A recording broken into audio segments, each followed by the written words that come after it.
They tell me that I'm never gonna make it. They want me to do something that could make sense. They hate when I keep dreaming I'll be famous, but I don't give a fuck, I'ma keep chasing.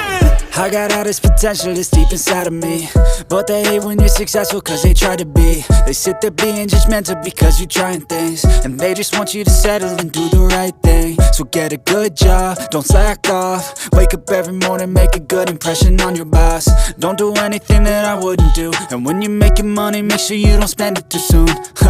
Fuck that, I'll do what I wanna do. I got a different path from everyone, and that includes you. Who are you to tell me how to live life? In these times it feels like no